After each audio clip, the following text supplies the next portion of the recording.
দাও ইখলাসে এমন মোরে ইয়া ইলাহি। আলহামদুলিল্লাহি রাব্বিল আলামিন ওয়াসসালাতু ওয়াসসালামু আলা সাইয়্যিদিল মুরসালিন আম্মা বা'দ ফাআউযু বিল্লাহি মিনাশ শাইতানির রাজীম বিসমিল্লাহির রহমানির রহিম।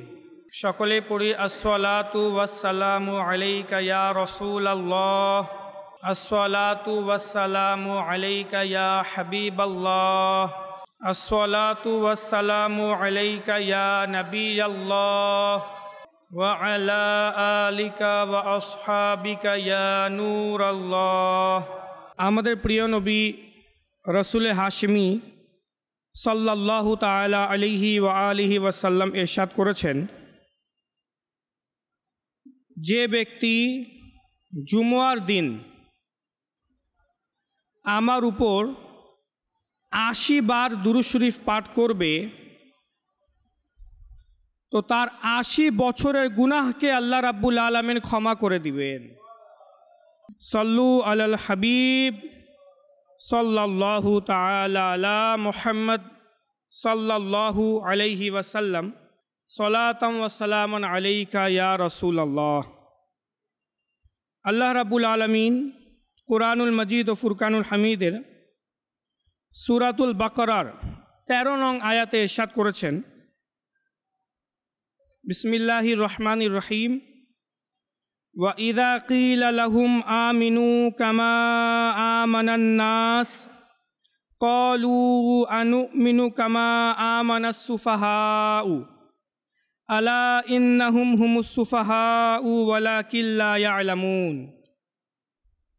অর্থাৎ, এবং যখন তাদেরকে বলা হয় ঈমান আনো যেমন অপরাপর লোকেরা ঈমান এনেছে, তখন তারা বলে, নির্বোধদের মতো কি আমরাও ঈমান এবং বিশ্বাস স্থাপন করব?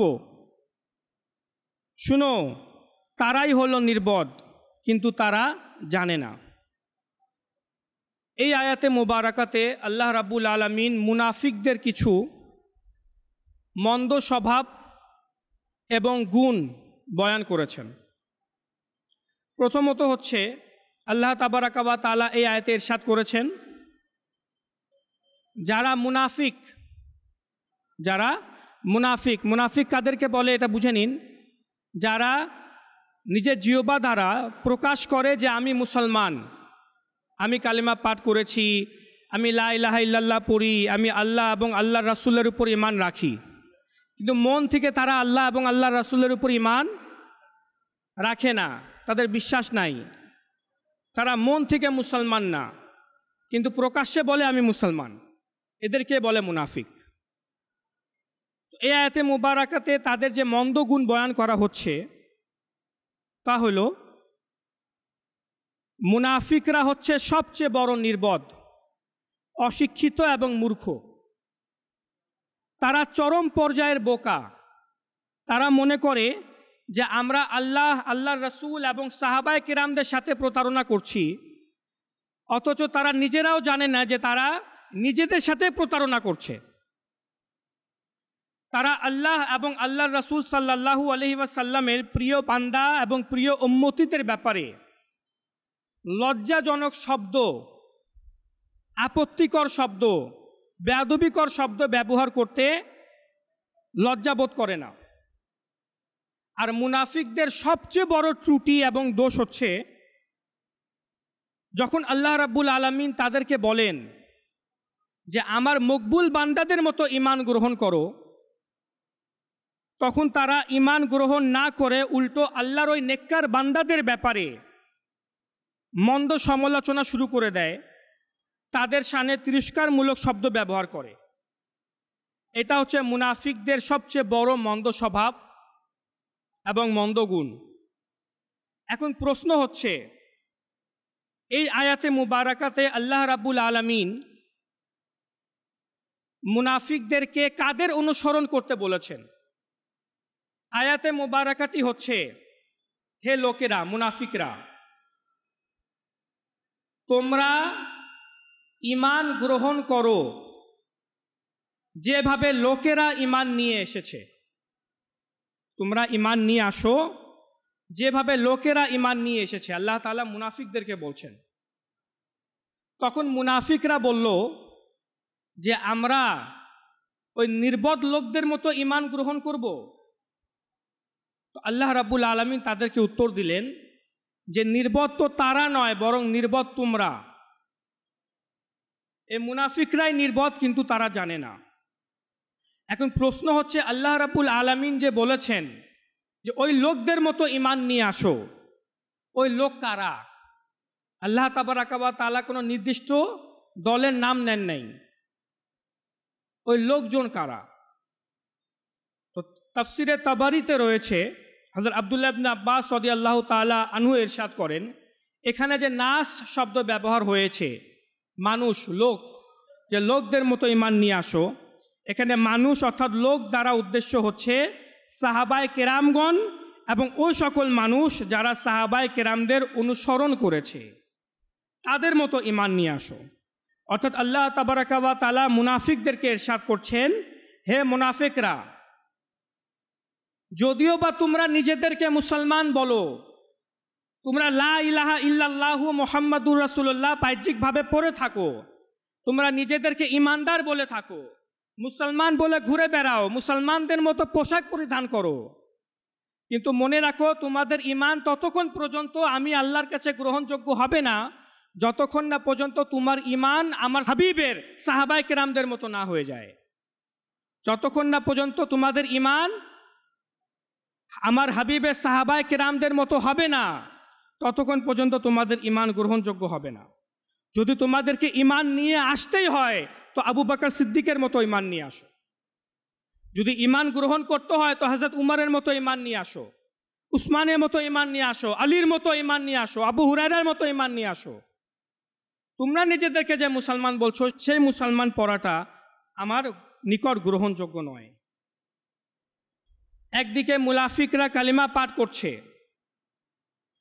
তারা নিজেদেরকে মুসলমান বলছে, তা সত্ত্বেও তারা জান্নাতে যাবে না, বরং জাহান্নামেই যাবে।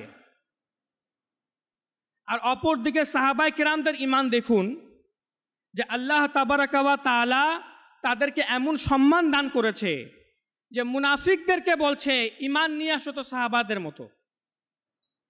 আল্লাহ রাব্বুল আলামিন এটাকে ধার্য করে দিয়েছেন, রিকোয়ারমেন্টস করে দিয়েছেন, চাহিদা বানিয়ে দিয়েছেন ঈমানের। ঈমান তখন পরিপূর্ণ হবে যখন ঈমান সাহাবায়ে কেরামদের মতো হবে। কিন্তু এই নির্বোধ মুনাফিকরা কি বলল আল্লাহ তাআলার এই আদেশ শুনে? কি আমরা ওই সাহাবাদের মতো ঈমান নিয়ে আসবো, ওই নির্বোধদের মতো, অশিক্ষিতদের মতো? এই মুনাফিক সাহাবাদের সামনে কি শব্দ ইউজ করলো? অশিক্ষিত শব্দ, নির্বোধ শব্দ, সুফাহা, মূর্খ শব্দ, নাউযুবিল্লাহ। কিন্তু সাহাবায়ে কেরামদেরও শান দেখুন, যখন মুনাফিকরা তাদেরকে অশিক্ষিত বলল যে আমরা এই অশিক্ষিতদের মতো ঈমান আনবো, আমরা যেরকম আছে ঠিক আছি, তখন আল্লাহ রাব্বুল আলামিন ইরশাদ করছেন, আলা ইন্নাহুম হুমুস সুফাহা, যে তারা নির্বোধ নয়, নির্মত তো এই মুনাফিকরা, ওয়ালাকিন লা ইয়ালামুন, কিন্তু তারা জানে না। তো এই আয়াতে মোবারকাতে একটি বিষয় স্পষ্ট হয়ে গেল, আল্লাহ তাবারাকা ওয়া তাআলা আমাদেরকে বুঝিয়ে দিলেন যে মুনাফিকদের মন্দ অভ্যাস হচ্ছে তারা আল্লাহ তাআলার প্রিয় বান্দা, বিশেষ করে সাহাবায়ে কেরামদের শানে গোস্তাকি করে, সাহাবায়ে কেরামদের শানে বেয়াদবিজনক কথা বলে থাকে, সাহাবায়ে কেরামদের শানে গালমন্দ করা এবং তাদের ব্যাপারে বেয়াদবিজনক কথা বলা হচ্ছে মুনাফিকদের কাজ। তাদের সামনে যখন সাহাবায়ে কেরামদের শান বয়ান করা হয় তখন তাদের তা পছন্দ হয় না। এটা হচ্ছে মুনাফিকদের অভ্যাস। অথচ আল্লাহ তাবারাকা ওয়া তাআলা সাহাবায়ে কেরামদেরকে কত উচ্চ শান দিয়েছেন। আল্লাহ রাব্বুল আলামিন আয়াতে বলেছেন, নাসদের মতো ঈমান নিয়ে আসো, মানুষদের মতো ঈমান নিয়ে আসো। কেন? আল্লাহ তাআলা তো বলতে পারতেন আমার নবী সাহাবীদের মতো ঈমান নিয়ে আসো, আমানা আসহাবি, আমার সাহাবীদের মতো ঈমান নিয়ে আসো না, আমানা নাস বলেছেন, মানুষদের মতো ঈমান নিয়ে আসো। কেন আল্লাহ রাব্বুল আলামিন মানুষ বলেছেন? মুনাফিকরা কি মানুষ না? কাফিররা কি মানুষ না? মক্কার ওই মুশরিকরা কি মানুষ ছিল না? তারাও তো মানুষ। তারপরেও আল্লাহ তাআলা মানুষকে বলছেন মানুষের মতো ঈমান নিয়ে আসো। কেন? মূলত এখানে আল্লাহ রাব্বুল আলামিন বুঝিয়েছেন যে আল্লাহ সুবহানাহু ওয়া তাআলার নিকটে সাহাবায়ে কেরামগণই হচ্ছে প্রকৃত মানুষ, যারা আল্লাহ এবং আল্লাহর রাসূলের বিশ্বাসী, যারা আল্লাহ এবং আল্লাহর রাসূলের উপর পরিপূর্ণ শুদ্ধভাবে ঈমান রাখে, তারা হচ্ছে মানুষ। আর যারা এই সাহাবায়ে কেরামদেরকে অনুসরণ করে তারা হচ্ছে মানুষ। এছাড়া আল্লাহ তাবারাকা ওয়া তাআলার নিকটে বাহ্যিক দৈহিক দিক দিয়ে কেউ যদি মানুষ হয়ও, আল্লাহ রাব্বুল আলামিনের নিকটে সে মানুষ না, যদি তার ঈমান না থাকে, সঠিক ঈমান না থাকে। এই আয়াতে মোবারাকাতে আমাদের জন্য কিন্তু অনেক শিক্ষণীয় বিষয় রয়েছে, যে আয়াতে মোবারাকা নিয়ে আমি আলোচনা শুরু করেছি।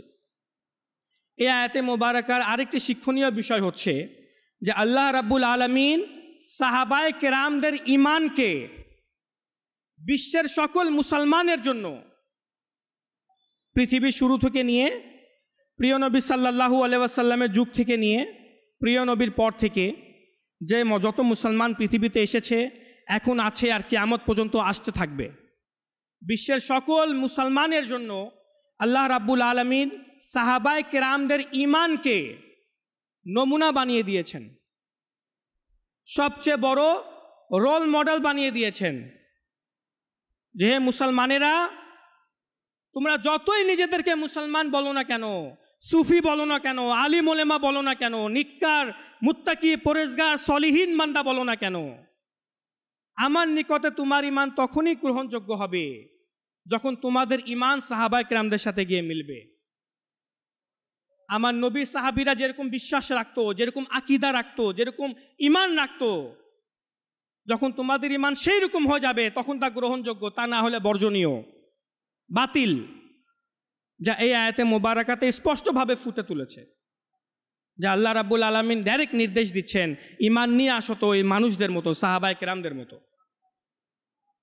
অপর একটি আয়াতে মোবারাকাতে সূরা বাকারাতেই আল্লাহ রাব্বুল আলামিন সাহাবায়ে কেরামদের ব্যাপারে ইরশাদ করছেন, ফা ইন আমানু বিমিসলি মা আমানতুম বিহি ফাকাদ ইহতাদাউ। অতঃপর তারা যদি তোমাদের মতো ঈমান নিয়ে আসে, আল্লাহ তাআলা সাহাবায়ে কেরামদেরকে বলছেন, ওই মুনাফিকরা বা যারাই নিজে থেকে মুসলমান দাবি করে, তারা যদি হে সাহাবীরা তোমাদের মতো ঈমান নিয়ে আসে, তাহলে তারা কামিয়াব এবং হেদায়েত পেয়ে যাবে। ওয়া ইন তাওয়াল্লাউ, আর যদি তারা তোমাদের মতো ঈমান নিয়ে আসতে মুখ ফিরিয়ে দেয়, যে না না সাহাবায়ে কেরাম যেরকম ঈমান রাখে আমরা সেভাবে ঈমান রাখতে পারবো না, আমরা বেশি চেয়ে বেশি নিজেকে মুসলমান বলতে পারবো, তাহলে তারা নিরেট এক গুয়েমির মধ্যে রয়েছে। আল্লাহ রাব্বুল আলামিনের বাণী। অনেকে আছে না বর্তমানে বলে, ভাই আমি শুধু মুসলমান, আমি জানি আমি কালিমা পাঠ করি, আমাকে নামাজ পড়তে হবে, আমি আল্লাহকে চিনি, আল্লাহ রাসূলকে চিনি, বাস এতটুকুই আমার কাজ, আমি কিছু না, আমি কারো পক্ষে না, আমি মুসলমান। এক একজন এক এক রকমের কথা বলে, এক একটা হুজুর এক এক রকমের কথা বলে থাকে, আমি কারো কথা মানি না, আমি শুধু জানি যে আমি মুসলমান, কোরআনের হাদিস আছে, বাস এতটুকু। অথচ সাহাবায়ে কেরামদের ঈমান এমন ছিল না। যা হক্কানি, যা সত্য, তার উপরে সাহাবায়ে কেরামগণ বিশ্বাস রাখতেন। যে ভুল কথা বলছে, হ্যাঁ মুসলমান তো ঠিক আছে মেনে নিলাম, যে সত্য কথা বলছে, হ্যাঁ তারও কথা মেনে নিলাম, সকলের মিশ্রণটা আমি মেনে নিলাম। সোশ্যাল মিডিয়াতে যার ভিডিও আমার সামনে আসতেছে আমি তার কথাই মেনে নিচ্ছি। যেই নিজেকে আলিম ওলেমা দাবি করছে, মুসলমান দাবি করছে, নেককার সুফি দাবি করছে, সলিহিন দাবি করছে, টুপি পরে, পাঞ্জাবি পাজামা পরে, কোট প্যান্ট টুপি পরে, দাড়ি রেখে যেই সোশ্যাল মিডিয়াতে চলে আসতেছে এবং কথা বলা শুরু করে দিচ্ছে, আমি তার কথাই মেনে নিচ্ছি। ভাই মুসলমান তো, যেই কথা বলতেছে সোশ্যাল মিডিয়াতে বা ভিডিওতে, আমি যার ছবি দেখছি মুসলমান তো, আমি তার কথা মানি, এত আমি ঘাটাঘাটি করতে পারবো না। তো মনে রাখবেন আল্লাহ রাব্বুল আলামিন বলে দিয়েছেন, আপনি 10 জনের কথা শুনে 10 জনের মতো বিশ্বাস রাখবেন, আল্লাহ তাবারাকা ওয়া তাআলার কাছে তখনই আপনার ঈমান গ্রহণযোগ্য হবে। আপনি সারা জীবন নামাজ পড়েন, কিন্তু আপনার ঈমান আল্লাহর কাছে তখন গ্রহণযোগ্য হবে যখন আপনার ঈমান সাহাবায়ে কেরামদের মতো হবে। তো আপনাকে প্রথমে জানতে হবে সাহাবায়ে কেরামদের ঈমান কেমন ছিল, তাদের আকীদা কেমন ছিল, তাদের বিশ্বাস কেমন ছিল, এই বিষয়টি আপনাকে জানতে হবে। কারণ এখন পর্যন্ত আমি কোরআনের আয়াত দিয়ে আলোচনা করছি, যেখানে আল্লাহ রাব্বুল আলামিন স্পষ্ট বলে দিয়েছেন, ঈমান আনো তো সাহাবায়ে কেরামদের মতো আনো। আল্লাহ তাবারাকা ওয়া তাআলা রোল মডেল বানিয়ে দিয়েছেন সাহাবায়ে কেরামদের ঈমানকে। যারা বিভিন্ন রকমের কথা উক্তি বলে থাকে যে আমরা ভাই মুসলমান, আমরা কারো কথা শুনি না, এখন শুনুন। প্রিয় নবী সাল্লাল্লাহু তাআলা আলাইহি ওয়া সাল্লাম ইরশাদ করেছেন, যা তিরমিজি শরীফের হাদিস, আমার প্রিয় নবী ইরশাদ করেছেন, ওয়া ইন্না বানি ইসরাঈল তাফাররাকাত আলা সিনতাইনি ওয়া সাবঈনা মিল্লাতান, যে নিঃসন্দেহে বানি ইসরাইলরা ৭২টি দলে বিভক্ত হয়ে গিয়েছিল। সকলেই নিজেদেরকে ইমানদার বলতো, কিন্তু ৭২টি দলে বিভক্ত হয়ে গিয়েছিল। ওয়া তাফতারিকু উম্মতি আলা সালাসিউ ওয়া সাবঈনা মিল্লাতান কুল্লুহুম ফিন্নার ইল্লা মিল্লাতান ওয়াহিদাতান, অর্থাৎ ৭২টি দল, কিয়ামত পর্যন্ত ৭৩টি দল আসবে, প্রত্যেকে নিজে নিজের মতো ইমান বানাবে, আকীদা বানাবে, বিশ্বাস বানাবে, কোরআন থেকেই দলিল দিবে, হাদিস দিয়েই দলিল দিবে, প্রত্যেকেই বলবে আমি সঠিক, আর এভাবে করে ৭২টি দল জাহান্নামে যাবে। ইল্লা মিল্লাতান ওয়াহিদা, কিন্তু একটি দল এমন রয়েছে যে জান্নাতে যাবে। তো সাহাবায়ে কেরামগণ ইরশাদ করলেন, মান হিয়া ইয়া রাসূলুল্লাহ, ইয়া রাসূলুল্লাহ এরা কারা যে একটি দল জান্নাতে যাবে? তখন প্রিয় নবী সাল্লাল্লাহু আলাইহি ওয়াসাল্লাম ইরশাদ করেছেন, মা আনা আলাইহি ওয়া আসহাবি, যারা আমাকে এবং আমার সাহাবীদেরকে অনুসরণ করবে, যাদের ঈমান আমার এবং আমার সাহাবীদের মতো হবে, তারাই জান্নাতে যাবে, ওই দলটি জান্নাতে যাবে। দেখুন, প্রিয় নবী শুধু নিজের ব্যাপারে বললেই হয়তো যে যারা আমাকে শুদ্ধভাবে অনুসরণ করবে তারা জান্নাতে যাবে। প্রিয় নবী বলেছেন, ওয়া আসহাবি, আমার আসহাব, আমার সাহাবায়ে কেরাম, এদের মতো যাদের ঈমান হবে তারা জান্নাতে যাবে। তো বোঝা গেল সাহাবায়ে কেরামদের ঈমান এটা হচ্ছে মানদণ্ড, এটা হচ্ছে একটা নমুনা, একটা রোল মডেল আল্লাহ রাব্বুল আলামিন বানিয়ে দিয়েছেন এটাকে। তো ঈমান সাহাবায়ে কেরামদের মতো হইতে হবে। সাহাবায়ে কেরাম এবং মুনাফিকদের ঈমানের মাঝে পার্থক্য স্পষ্টভাবে যদি বুঝতে হয়, তো প্রথম পার্থক্য হচ্ছে মুনাফিকরা আল্লাহ এবং আল্লাহর রাসূলের উপর বিশ্বাসই করতো না। আল্লাহ এবং আল্লাহর রাসূলের উপর তাদের পরিপূর্ণ বিশ্বাসই ছিল না, আস্থাই ছিল না। যেমন বদর যুদ্ধের সময় মুসলমানদের সংখ্যা মাত্র ৩১৩ জন, অস্ত্র শস্ত্র নাই, হাতিয়ার নাই, উট নাই, ঘোড়া নাই, কিছুই নাই, সরঞ্জামই নাই, খাবারের তেমন সুব্যবস্থা নাই। অপরদিকে বদর যুদ্ধে কাফিরদের নিকটে, মক্কার যারা কাফির ছিল, হাজার সংখ্যা তাদের, বড় বড় লস্কর, উট ঘোড়া ভর্তি, খাবারের ব্যবস্থা, অস্ত্র শস্ত্র সব কিছু আছে। রিওয়ায়াতে রয়েছে প্রত্যেকটি মুহূর্তে কিছুক্ষণ পর পর তারা উট জবাই করে করে খাচ্ছে, এত খাবারের ব্যবস্থা তাদের। আরাম আয়েশে যুদ্ধের জন্য এসেছে তারা, কোনো সমস্যা নেই। অপরদিকে মুসলমানদের অবস্থা করুন। এখন মুসলমানদের মাঝে যারা মুনাফিক ছিল, তখন তারা বলে উঠল, ইদ ইয়াকুলুল মুনাফিকুনা ওয়াল্লাযীনা ফী কুলুবিহিম মারাদুন গররা হাউলাই দীনুহুম, কোরআনের আয়াত। ওই বদর যুদ্ধের সময় যারা মুনাফিক ছিল তারা বলল যে আরে মুসলমানদের দিন ইসলাম মুসলমানদেরকে প্রচারিত করে দিয়েছে, আরে তারা কি দেখছে না এত বড় লস্কর আর ৩১৩ জন মিলে যুদ্ধ করতে যাচ্ছে, আকল নাই? এটা মুনাফিকদের কথা। আরে মুসলমান এত দুর্বল, আমরা এত দুর্বল, তারা তো আমরা বলছে, মুসলমানদের মধ্যে আছে, আমরা এত দুর্বল, আমাদের কাছে খাবার নাই, অস্ত্র নাই, অবস্থা করুন, আর এত বড় লস্করের সাথে আমরা যুদ্ধ করতে যাব, আকল নাই মুসলমানদের। মুসলমানরা কি করছে এটা, সাহাবীরা কি করছে এটা, প্রিয় নবী কি বলছেন এগুলো? এটা হচ্ছে মুনাফিকদের কথা, যা আল্লাহ রাব্বুল আলামিন বলছেন। অথচ আল্লাহ তাবারাকা ওয়া তাআলা কিন্তু বদর যুদ্ধের পূর্বেই মুসলমানদেরকে সুসংবাদ দিয়ে দিয়েছিলেন যে বদর যুদ্ধে মুসলমানরাই বিজয় লাভ করবে। এই সুসংবাদ কোরআনে পাকের মধ্যে এবং হাদিসে মুবারাকাতেও রয়েছে। আল্লাহ তাআলা পূর্বেই বলে দিয়েছিলেন যে আল্লাহ তাআলা সাহায্য করবেন, ফেরেশতা পাঠাবেন এবং মুসলমানরা বিজয় লাভ করবে, যদিও বা বাহ্যিক দৃষ্টিতে মুসলমানদের অবস্থা খারাপ। আর তাই হইল। তো সাহাবায়ে কেরামদের অবস্থা দেখুন, তাদের ঈমানের অবস্থা দেখুন। প্রিয় নবী সাল্লাল্লাহু আলাইহি ওয়াসাল্লাম বদর যুদ্ধ শুরু হওয়ার পূর্বে সাহাবায়ে কেরামদের সাথে পরামর্শ করছিলেন কি করা যায়। তখন সাহাবায়ে কেরামগণ বললেন, এটা শারহুজ জুরকানির মধ্যে রয়েছে, যে ইয়া রাসূলুল্লাহ, যদি আপনি বলেন, আপনার কথায় তো বদর যুদ্ধ পর্যন্ত চলে এসেছি, যদি আপনি বলেন তো আপনার আদেশে আমরা সমুদ্রের উপরে লাফ দিয়ে দিব। আমাদের কোনো সমস্যা নাই, কিন্তু যেহেতু আল্লাহ তাআলা বলে দিয়েছেন বিজয় লাভ মুসলমানদেরই হবে, আমরা আছি। আর বাহ্যিক অবস্থা যেমনই থাকুক না কেন, এটা হচ্ছে সাহাবায়ে কেরামদের ঈমান, সাহাবায়ে কেরামদের বিশ্বাস। আর মুনাফিকদের ঈমান, তারা সব কিছুকে বাহ্যিক জিনিসের উপর ডিপেন্ড করে দেয়, নির্ভর করে দেয়। আচ্ছা অবস্থা তো ভালো না, তাহলে পালাও। আর মুসলমানদের ঈমান কেমন হবে? না, সামনে যেমনই অবস্থা থাকুক না কেন, আল্লাহর উপর তাদের ভরসা থাকে যে আল্লাহ রাব্বুল আলামিন দয়া করবেন। বুখারী শরীফের মধ্যে রয়েছে, হযরত সৈয়দনা জাবির রাদিয়াল্লাহু তাআলা আনহুর পিতা মারা গেলেন। তো তার পিতার অনেক বড় অঙ্কের কিছু টাকা তিনি ঋণ রেখে গিয়েছিলেন। এখন পিতা মারা যাওয়ার পরে অবশ্যই পাওনাদাররা তো সন্তানের কাছেই আসে। এখন সন্তানরা প্রেশার দিতে লাগলো হযরত জাবির রাদিয়াল্লাহু তাআলা আনহুকে, চাপ সৃষ্টি করতে লাগলো যে তুমি তোমার বাবার ঋণ পরিশোধ করো। হযরত জাবির রাদিয়াল্লাহু তাআলা আনহুর নিকটে ছোট্ট একটি বাগান ছিল তার মালিকানায়, খেজুরের বাগান। সেই খেজুরের বাগান দিয়ে তার এত আমদানি ছিল না, ইনকাম ছিল না যে তিনি ঋণ পরিশোধ করবেন। এখন তিনি কি করবেন? আর বর্তমান পরিস্থিতি হইলে মানুষ কি করে? মোবাইল বন্ধ করে দেয়, শহর ছেড়ে গ্রাম ছেড়ে অন্য জায়গায় পালিয়ে যায়, পুরো যোগাযোগই ছিন্ন করে ফেলে।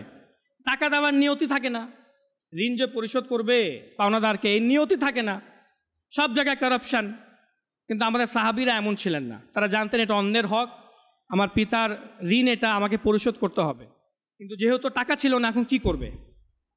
তো হযরত জাবির রাদিয়াল্লাহু তাআলা আনহু প্রিয় নবী সাল্লাল্লাহু তাআলা আলাইহি ওয়াসাল্লামের নিকটে গেলেন, বুখারী শরীফের হাদিস, এবং গিয়ে সমস্ত কথা খুলে বললেন, ইয়া রাসূলুল্লাহ, আমার তো অবস্থা খুব খারাপ, পাওনাদাররা চাপ সৃষ্টি করছে, আমি কিভাবে তাদেরকে দেই? আমার যে খেজুরের বাগান থেকে যত খেজুর আসে এটা বিক্রি করে আমার এত উপার্জন, এত টাকা আসে না, এত দিরহাম দিনার আসে না। তো প্রিয় নবী সাল্লাল্লাহু আলাইহি ওয়াসাল্লাম ইরশাদ করলেন, একটি কাজ করো, তোমার খেজুরের বাগান থেকে খেজুর পেড়ে যত খেজুর হবে তা এক জায়গায় একত্রিত করো, তারপর আমাকে ডাক দিবে। তিনি তাই করলেন, পুরো খেজুরের স্তূপকে একসাথে করলেন, একত্রিত করলেন, প্রিয় নবীকে ডাক দিলেন। প্রিয় নবী সাল্লাল্লাহু আলাইহি ওয়াসাল্লাম তাশরিফ নিয়ে আসলেন। পিছনে পেছনে হযরত আবু বকর সিদ্দিক এবং হযরত উমর ফারুক আজম রাদিয়াল্লাহু তাআলা আনহুমা, তারা দুইজনের তাশরিফ নিয়ে আসলেন। আর প্রিয় নবী এসে ওই খেজুরের স্তূপের সামনে দাঁড়িয়ে হাত উঠিয়ে দোয়া করে দিলেন, হে আল্লাহ, তুমি এই খেজুরের মধ্যে বরকত দিয়ে দাও। বাস এতটুকু শুধু বললেন প্রিয় নবী। বলেই হযরত জাবিরকে বললেন, জাবির, তুমি তোমার পাওনাদারকে ডাকো আর খেজুর দেওয়া শুরু করো। কারণ পূর্বেকার সময় শুধু, এখন যেমন শুধু টাকা দিয়ে লেনদেন হয়, পূর্বেকার সময় দিরহাম দিয়ে, দিনার দিয়ে, স্বর্ণ, রূপা, খেজুর, গম, বিভিন্ন রকমের জিনিস দিয়ে লেনদেন হতো পূর্বেকার সময়। প্রিয় নবী বলেন যে তোমার পাওনাদারকে ডাকো, আবার খেজুর দেওয়া শুরু করো, পাওনাদারকে তাদের পরিশোধ করা শুরু করো। এই বলে প্রিয় নবী তাশরিফ নিয়ে গেলেন। পেছনে পেছনে আবু বকর, উমর রাদিয়াল্লাহু তাআলা আনহুমাও চলে গেলেন। এখন এক এক করে হযরত জাবির রাদিয়াল্লাহু তাআলা আনহু ডাকতে লাগলেন, খেজুর দিতে লাগলেন, ডাকতে লাগলেন, খেজুর দিতে লাগলেন। খেজুর কমে না, খেজুর কমে না, খেজুরের পরিমাণ সেটাই যেটা পূর্বে ছিল। তিনি খেজুর কেজির পর কেজির, বস্তার পর বস্তা দিতে লাগলেন, ঋণ পরিশোধ করতে লাগলেন। এমনকি শেষমেশ যখন সবার ঋণ পরিশোধ হয়ে গেল, তো হযরত জাবির রাদিয়াল্লাহু তাআলা আনহু ওজন করে দেখলেন পূর্বে যা ছিল তার থেকেও বেশি খেজুর আছে। এখন এই খুশির খবর শুনে, এই খুশির বিষয়টা দেখে হযরত জাবির রাদিয়াল্লাহু তাআলা আনহু দৌড় দিয়ে যান প্রিয় নবীর নিকটে এবং প্রিয় নবীকে বিষয়টি বলেন। তো এক রিবায়াত অনুযায়ী প্রিয় নবী মুচকি হাসি দেন, অথবা আর কিছুই বলেন না। তারপর হযরত জাবির রাদিয়াল্লাহু তাআলা আনহু আবু বকর সিদ্দিক এবং হযরত উমর রাদিয়াল্লাহু তাআলা আনহুমার নিকটে গিয়ে বলেন যে, জানেন ওই যে প্রিয় নবী যে খেজুরের সামনে গিয়ে দোয়া করলেন, আমার তো এত খেজুর রয়ে গেল পাওনাদারকে দেওয়ার পরেও। তো হযরত আবু বকর সিদ্দিক এবং হযরত উমর ফারুক আজম রাদিয়াল্লাহু তাআলা আনহু যে কথা বলেছেন, হৃদয়ে আঘাত করার মতো কথা। এটাই হচ্ছে আকীদা সাহাবায়ে কেরামদের। এখন এই পর্যায়ে আবু বকর এবং হযরত উমর রাদিয়াল্লাহু তাআলা আনহু তারাও তো পিছনে পিছনে আসছিলেন। উনিরা যে কথা বললেন, তারা বলেন যে, হে জাবির, আরে আমরা তো তখনই বুঝে গিয়েছিলাম যখন প্রিয় নবী তোমার নিকটে তাশরিফ নিয়ে যাচ্ছিলেন, আমরা তখনই বুঝে গিয়েছিলাম যে আজকে তোমার সমস্যার সমাধান হয়েই যাবে। প্রিয় নবী কি করবেন এটা আমরাও জানতাম না, কি হবে এটা আমরাও জানতাম না। তুমি এসে বললে, তারপর চলে গেলে, আমরা তখনই বুঝে গিয়েছিলাম যে আজকে তোমার সমস্যার সমাধান হয়েই যাবে। এটা হচ্ছে সাহাবায়ে কেরামদের আকীদা, যে প্রিয় নবী রাহমাতুল আলামিন হুজুর সাল্লাল্লাহু আলাইহি ওয়াসাল্লাম তিনি মানুষদের, আল্লাহ রাব্বুল আলামিনের প্রদত্ত ক্ষমতায় তিনি মানুষদের সমস্যার সমাধান করতে পারেন, যেভাবে ইচ্ছা মুসলমানদের মুসিবত দূর করতে পারেন, পেরেশানি দূর করে দিতে পারেন। আল্লাহ তাআলা এত ক্ষমতা দিয়েছেন প্রিয় নবীকে, আল্লাহ তাআলার প্রদত্ত ক্ষমতাতেই প্রিয় নবী তা করে থাকেন।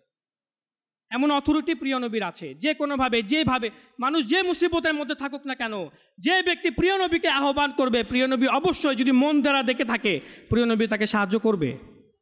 আচ্ছা, এটা তো অনেকেই বলতে পারে এটা তো হায়াতে মোবারকার কথা, এখন তো 1400 বছর হয়ে গিয়েছে প্রিয় নবী রওজা শরীফে, নাউজুবিল্লাহ অনেকে বলে থাকে প্রিয় নবী তো মারা গেলেন, তা এখন কিভাবে সাহায্য করবে? এখন তো আর এটা করা যাবে না, ওটা প্রিয় নবীর হায়াতের যুগ ছিল। তো এখন আসুন, মুসান্নাফে ইবনে আবি শায়বা, অনেক প্রসিদ্ধ হাদিসের বই এটি, মুসান্নাফে ইবনে আবি শায়বা। কোনো হাদিসের বইয়ের নাম আপনি কখনো শুনেন নাই তার মানে এটা না তো হাদিসের বই কখনো নাই, এক্সিস্টই করে না, এমন না। অসংখ্য হাদিসের বই আছে যা উলামায়ে কেরামদের মাঝে খুব মশহুর, অনেক প্রসিদ্ধ। উলামায়ে কেরামগণ সেই কিতাব থেকে হাদিস বয়ানও করে, আপনারা জানেন না। মুসান্নাফে ইবনে আবি শায়বা, যা ইমাম বুখারীর উস্তাদের বই, বুখারী শরীফ ইমাম বুখারীর লেখা, তার উস্তাদের বই এটি মুসান্নাফে ইবনে আবি শায়বা। তো সেখানে হাদিসে মোবারকাটি হচ্ছে, একদা মদিনাতুল মুনাওয়ারাতে অনাবৃষ্টি দেখা দেয়, খরা পড়ে যায়, বর্তমানে আমাদের দেশের যে অবস্থা, অনাবৃষ্টি, তীব্র গরম, দাবদাহ বাতাস, পশু পাখি মরতে থাকে, মানুষ অতিষ্ঠ হয়ে যায়, প্রচণ্ড খারাপ অবস্থা, যার প্রতিচ্ছবি বর্তমানে হচ্ছে আমাদের সাথেই। সাহাবায়ে কেরামগণ তারা অতিষ্ঠ হয়ে পড়েন। আচ্ছা, এই বিষয়টি হয় হযরত উমর ফারুক আজম রাদিয়াল্লাহু তাআলা আনহুর শাসনামলে, উনি যখন খলিফা ছিলেন তখন। আর হযরত উমর রাদিয়াল্লাহু তাআলা আনহু টেনশনে পড়ে যান যে কি করা যায়, ফসল ক্ষেত সব নষ্ট হয়ে যাচ্ছে গরমে, পশু পাখি মারা যাচ্ছে। তখন এক সাহাবী যার নাম হচ্ছে হারিস বিন বেলাল মুজনি রাদিয়াল্লাহু তাআলা আনহু, সাহাবী তিনি প্রিয় নবী সাল্লাল্লাহু তাআলা আলাইহি ওয়াসাল্লাম প্রিয় নবীর রওজা শরীফের নিকটে তাশরিফ নিয়ে যান এবং রওজা শরীফ, কবর শরীফ অর্থাৎ রওজা শরীফের দিকে ইশারা করে বলেন, ইয়া রাসূলুল্লাহ। প্রিয় নবী কিন্তু এখন পর্দা করেছেন রওজা শরীফে। ইয়া রাসূলুল্লাহ, আপনার উম্মতি ধ্বংস হয়ে যাচ্ছে, দয়া করুন, মদিনার গরম আমরা সহ্য করতে পারছি না, ইয়া রাসূলুল্লাহ আপনি দোয়া করুন আল্লাহর কাছে। শুধু এতটুকু বললেন, আরজ করলেন, ফরিয়াদ করলেন প্রিয় নবীর রওজা শরীফের সামনে গিয়ে। এটা হাদিস। সেদিন রাতেই প্রিয় নবী হযরত হারিস বিন বেলাল রাদিয়াল্লাহু তাআলা আনহুর স্বপ্নে আসেন এবং ইরশাদ করেন, হে হারিস বিন বেলাল, তোমরা চিন্তাগ্রস্ত হয়েও না, কিছুদিনের মধ্যেই ইনশাআল্লাহ তাআলা মদিনাতুল মুনাওয়ারাতে বৃষ্টি হবে। আর উমরকেও বলে দিও টেনশন না করতে, মানে তিনি তো আমিরুল মুমিনিন ছিলেন উমর রাদিয়াল্লাহু তাআলা আনহু, উমরকেও বলে টেনশন না করতে, কিছুদিনের মধ্যেই মদিনাতুল মুনাওয়ারাতে বৃষ্টি হবে। আর ঠিকই কিছুদিন পর মদিনাতুল মুনাওয়ারাতে বৃষ্টি হয়। তো এখন বলুন ওই সাহাবীর আকীদা কি ছিল? সাহাবীর আকীদা ছিল যে প্রিয় নবী সাল্লাল্লাহু তাআলা আলাইহি ওয়াসাল্লাম নিজ রওজা শরীফে তিনি জীবিত আছেন এবং যেভাবে প্রকাশ্যে হায়াতে মোবারকাতে নিজের উম্মতির ফরিয়াদ শুনতেন এবং আল্লাহর প্রদত্ত ক্ষমতায় সাহায্য করতেন, ঠিক সেভাবে আজও রওজা শরীফে যে উম্মতি মন দিয়ে প্রিয় নবীকে ডাকবে, প্রিয় নবী তার সাহায্য করবেন। এই ক্ষমতা আল্লাহ রাব্বুল আলামিন প্রিয় নবী সাল্লাল্লাহু আলাইহি ওয়াসাল্লামকে প্রদান করেছেন। সাহাবায়ে কেরামদের আকীদা কেমন ছিল, আর আজ 1400 বছর পর এসে আমাদের মাঝে কেমন কুমন্ত্রণা চলে আসছে, ইসলামে এটা নাই, ইসলামে সেটা নাই, প্রিয় নবী এটা পারেন না, প্রিয় নবী সেটা পারেন না, আউলিয়া কামিলিনদের ব্যাপারে আবার বেয়াদবিজনক আকীদা বিশ্বাস। অথচ আল্লাহ তাবারাকা ওয়া তাআলা স্পষ্ট বলে দিয়েছেন, তোমাদের আকীদা যতক্ষণ পর্যন্ত সাহাবীদের মতো হবে না তোমাদের ঈমান গ্রহণযোগ্য নয়। যতই বলো লা ইলাহা ইল্লাল্লাহ, যতই টুপি পরে থাকো, পাগড়ি পরে থাকো, পাঞ্জাবি পাজামা পরে থাকো, দাড়ি সাজিয়ে রাখো না কেন, যতক্ষণ না পর্যন্ত আকীদা সাহাবীদের মতো হবে ঈমান গ্রহণযোগ্য নয়। তো সাহাবীদের আকীদা দ্বারা আমরা এটা বুঝতে পারলাম কোরআন এবং হাদিস থেকে, বুখারী শরীফ থেকে। এই হাদিস সাহাবায়ে কেরামদের আকীদা বুঝতে পারলাম যে তাদের আকীদা ছিল যে হুজুর সাল্লাল্লাহু আলাইহি ওয়াসাল্লাম যে কোনো মুহূর্তে নিজের উম্মতিকে সাহায্য করতে পারেন। আর মুনাফিকদের আকীদা ছিল যে প্রিয় নবী কিছুই করতে পারেন না। সাহাবায়ে কেরামদের আকীদা ছিল যে প্রিয় নবী পর্দা করার পরেও রজা শরীফ থেকে যে উম্মতি প্রিয় নবীকে আহ্বান করবে, প্রিয় নবী চাইলে তাকে সাহায্য করতে পারেন। আর মুনাফিকদের আকীদা ছিল যে প্রিয় নবী মরে পচে নাউযুবিল্লাহ তো শেষ হয়ে গেছেন, এখন কিভাবে সাহায্য করবে? নাউযুবিল্লাহ মিন যালিক। আমি তো শুধু একটি আকীদা নিয়ে কথা বললাম, আজকে তো নিয়ে এসেছিলাম অনেক আকীদা নিয়ে সাহাবায়ে কেরামদের, যে কেমন কেমন আকীদা সাহাবায়ে কেরামদের ছিল। পরবর্তীতে ইনশাআল্লাহ আজ্জা ওয়া জাল এই বিষয়ে আরও আলোচনা করব। এটা আমাদের জানা দরকার, প্রয়োজন, যে সাহাবায়ে কেরামদের আকীদা কেমন ছিল, কত সুন্দর সুন্দর আকীদা ছিল তাদের, প্রিয় নবীর যুগের তারা, সোনালী যুগের তারা। তাই আমাদের উচিত আমাদের ঈমান সাহাবায়ে কেরামদের মতো করে নেওয়া, আর তার জন্য আমাদের জানতে হবে সাহাবায়ে কেরামদের ঈমান কেমন ছিল। আল্লাহ রাব্বুল আলামিন আমাদেরকে শুদ্ধ ঈমান রাখার তৌফিক দান করুক, আমাদের শুদ্ধ আকীদা রাখার তৌফিক দান করুক। আমিন বিজাহিন নবিয়িল আমিন সাল্লাল্লাহু তাআলা আলাইহি ওয়া আলিহি ওয়াসাল্লাম। দাও ইখলাসে এমন